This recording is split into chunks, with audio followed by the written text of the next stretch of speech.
Voilà, donc moi je suis Jérôme Trollier, j'ai 51 ans et je suis le fondateur du Labo Basque. Au départ, moi je pars aux États-Unis, je reviens de ce voyage et j'ai vu des gens qui vapent, des gens qui utilisent des cigarettes électroniques. Donc évidemment je m'y intéresse, j'essaie de comprendre, j'essaie de savoir. Et je m'aperçois qu'il y a à l'intérieur des setups, il y a du liquide. Donc je m'aperçois en arrivant en France qu'il y a déjà des gens qui fabriquent des liquides pour cigarettes électroniques. Et j'ai très envie de participer à ce métier.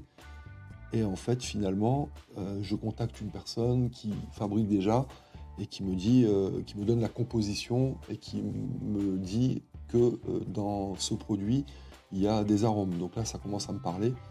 Et c'est comme ça que je lance ma petite histoire. Mais je me dis aussi comment je peux faire pour être différent.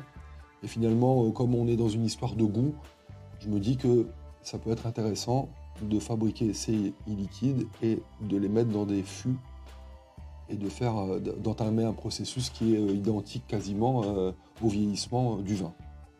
On se retrouve devant notre petit musée. En fait, c'est toutes les marques qu'on a pu fabriquer. Bon, on est très fiers de ça parce que bien évidemment, c'est fabriqué ici dans le Pays Basque. Bonjour et bienvenue dans notre pôle marketing. Donc, moi je suis Carlos. J'ai rejoint l'aventure il n'y a pas si longtemps que ça.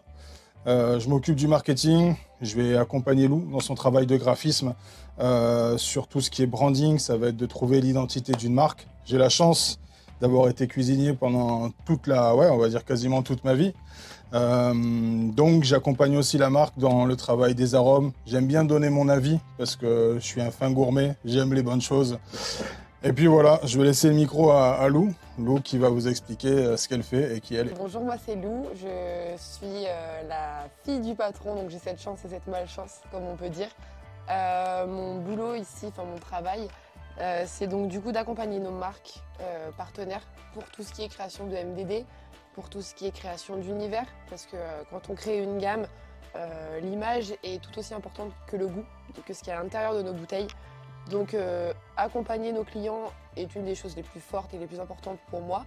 Et j'aime beaucoup ce travail et tout cet engouement qu'il y a autour de la création. C'est ce qui me fait vivre et c'est pour ça que j'ai rejoint l'aventure avec mon papa.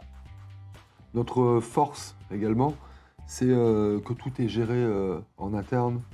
Soit tous les designs sont fabriqués ici avec nos propres équipes. Donc pour ça, on n'a pas besoin de sous-traiter. Donc toutes les images, tous les vecteurs, tout est géré en interne.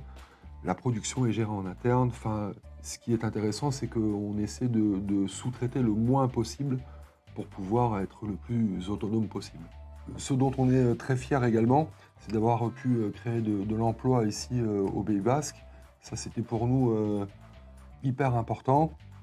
Et ce qui est important aussi, c'est de travailler des matières qui sont totalement recyclables, comme ce que je disais tout à l'heure dans la partie laboratoire. C'est des vraies questions qu'on s'est posées et on a trouvé des solutions pour pouvoir le faire et ça, on est très fiers de ça. Ah, on va parler en public. T'es sûr que je mets ça? Pour leur faire la présentation. T'es sûr Ah ouais, je pense que ça peut être pas mal. Tu montres ton côté humain, tu vois. Ouais. Donc, merci de nous avoir suivis, écoutés. Et bien évidemment, c'est un exercice assez compliqué. Et la mise en avant, c'est pas trop notre fort, la mise en avant individuelle. On préfère mettre en avant une équipe. Donc, enfin voilà, c'était assez compliqué pour moi, mais je pense que j'ai réussi à vous expliquer ce qu'était que le Labo Basque.